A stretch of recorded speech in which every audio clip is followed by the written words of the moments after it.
I'm actually fascinated by Nixon as a character in history. I think that his historical legacy is enjoying a bit of a renaissance, but I think deservedly so. As I joked with Robert backstage, if Watergate happened tomorrow, it would be like a 12-hour news story. Like the idea that it would have taken down a presidency is crazy. And by the way, if you look at the story of how the deep state took down Richard Nixon, it's not all that different from what the same groups of people, the same institutions tried to do to Donald Trump in the first Trump administration. There is a parallel.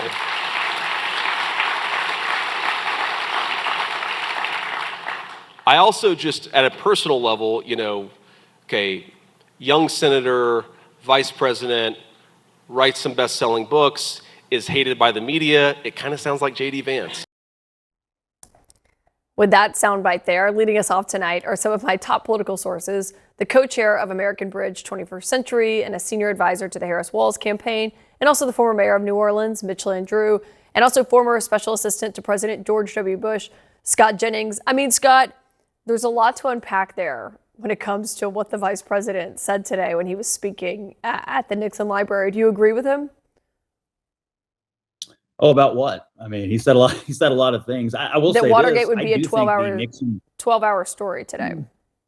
Yeah, hard to say. I mean, things happening in a historical moment at different points in time. It's hard to say. I mean, it was obviously a huge story, but again, the media and politics worked different in the 70s than it works today. So, hard to play the what if game. I do think I think a lot of Republicans, a lot of people are reviewing the Nixon era. I mean, his era and his presidency was not without accomplishments. I mean, they opened China, had the Vietnam Peace Accords. There was environmental legislation, Title IX, desegregation. I mean, a lot of things happened on Richard Nixon's watch, apart from just a Watergate. And I think a lot of people are looking at that and, looking back on it and saying, this wasn't all bad. So it was an interesting conversation. I took note of his comments, but I also noted at the beginning of it, he said I was joking with who I assume was the director of the library backstage. I mean, but Mitch Landrieu, obviously, J.D. Vance was not making the point that there were also accomplishments that Nixon had. Of course, I think everyone can recognize that. He was saying that it wouldn't be a story that took down a president, and he said it was the deep state that took down Richard Nixon. I'm pretty sure it was Richard Nixon who took down Richard Nixon, and the Republicans who said he needed to basically resign.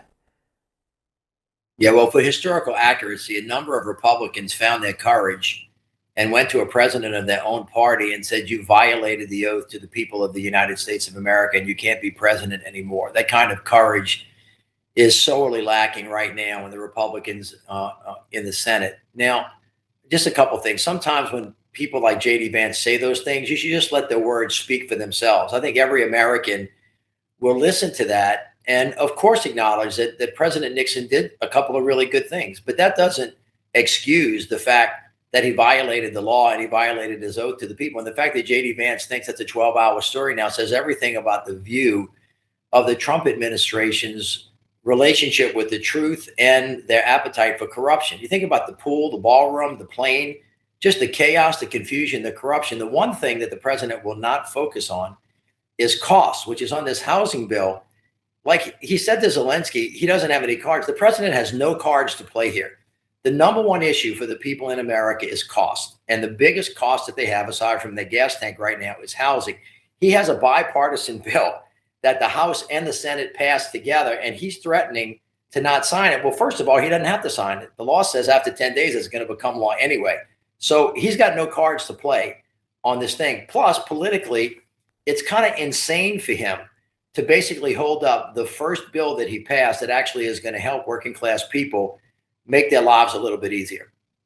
Yeah, I mean, but also just, Scott, on the Nixon comment, when Vance compares himself to Nixon, saying, that sounds a lot like me, is that a comparison you would want made if you were the vice president?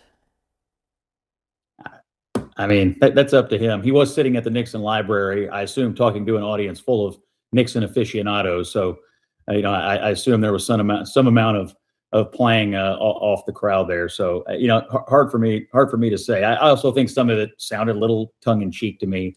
Look, Richard Nixon has a presidential library. They host a lot of big events. They host a lot of major speakers, Republicans, and I think even some Democrats go there and make speeches. And so I don't think the vice president is alone in doing that. And I don't think it's really out of line to say something nice about the person whose name is on the building. If I might debate my friend Mitch on some of what he just said, look, gas prices are not up. They're down below $4 a gallon nationally. Oil's trading at $71 a barrel. We don't run the gas price tracker on the screen anymore for a reason. I mean, it's because it's a non-story.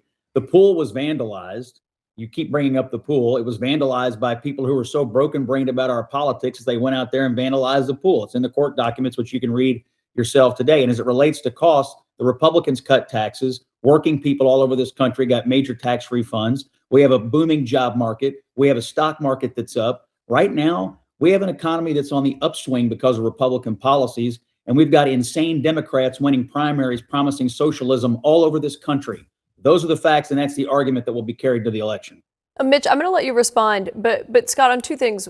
One, on the gas prices, I mean, the president doesn't think they're a non-story because he was sounding like President Biden yesterday, saying that these companies are gouging people, saying the DOJ, he wants to look into it, as he was arguing yesterday, because he doesn't think prices are coming down fast enough. So he's been talking about that. But two, Scott, I am kind of taken, though, just because people who watch you every night, we have you on the show a bunch, you were not very defensive of those comments that were made at the Nixon Library. You seem to be saying, you don't seem to be defending them very much.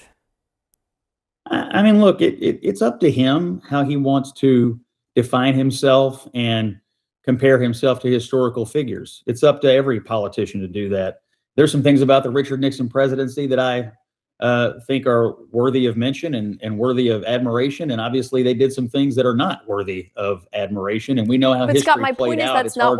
that's not the point the vice president made. He didn't say, look at what Nixon did with China. We're doing something similar to that. He was saying, look at Watergate. It would have never taken down a president today. It would have been a 12-hour story. And actually, it was the deep state who took Nixon down. I mean, he was specifically talking about Watergate. He wasn't talking about Nixon's other achievements, of which I agree, there are several. Yeah, look, it's mention an interesting academic conversation. I mean, if something like that had happened today, does our politics work the same way today that it worked then? It's an interesting academic conversation, but that's really all it is. It's academic. It happened in history, and we live at a different point. So I don't know how to analyze it beyond that, really. Mr. Mayor, but as Scott said, let me kind of contradict my friend Scott.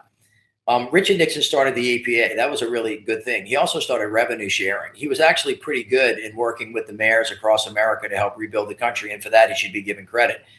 But that's not what J.D. Vance was doing. J.D. Vance was dismissing corruption that Richard Nixon engaged in that created an impeachable offense, as though somehow that's not a big thing. And if it happened today under Donald Trump, maybe that's what Donald Trump said, because he's done things that are worse than that. There's no question about that. But that comment, you will see that comment many, many times in campaigns going forward. When you consider the chaos and the confusion and the corruption coming out of the Trump administration and the vice president dismissing it, I think the American public's ears go up. And look, I'll let him defend himself. I think Scott's right. The vice president has the right to define himself any way that he wanted. That was not a wise thing for him to say if he wants people to think that he might be president of the United States one day. Do you think this would be a 12-hour news story? You've got to be kidding me. The biggest political corruption and cover-up scandal of the 20th century. He doesn't know his history, but I do agree it is very much like Donald Trump in terms of the corruption and the cover-up. We are still missing 3 million pages of the Epstein files. To his point, is he actually right, though, about the 12-hour thing, that we would not have the patience as a society to stay on this? Maybe not 12 hours, but yeah, probably wouldn't have taken him down, because you look at all the stuff from Bill Clinton, to Trump, and incredible, colorful scandals. Neither one of them was forced out of office, and after a while, everybody got tired of it. Right. People get tired very quickly of news stories. There was a burglary, there was a break-in, there were wiretaps, there was a cover-up. The reason that Nixon ultimately left is that his own party went to him and said, "You've got to go." Oh, that would never and that happen. has not happened Yes, because with he the was about Republican to Party, be and it did not happen for Bill Clinton either. Well, because he was about to be 90s. impeached. Yeah. He surely would have been. So this has been an interesting testing ground, this book tour for J.D. Vance, as a potential potential presidential candidate. We don't know if he's going to run. Marco Rubio may run instead. What do you make of this rollout for J.D. Vance, who's been all over the country? Appalling. I mean, if you're going to Appalling? run for president, you should know U.S. history. I think that's kind of a basic requirement. And to say that there's a renaissance for Richard Nixon, I'm sorry, where's this renaissance? Well, maybe at the Nixon happening? Library where he was sitting. You've got to be kidding me. They feel it that they're the very nice people that were John. What do you make of J.D. Vance? And do you think he's the strongest Republican potentially? I mean, I like Marco Rubio a lot because he's an incredible diplomat. He's very strong and decisive. He handles Iran really well and all the other crazy countries we deal with. He handles the press really well. He handles Trump really well. And he seems to be a very experienced, powerful leader who really takes control of the situation.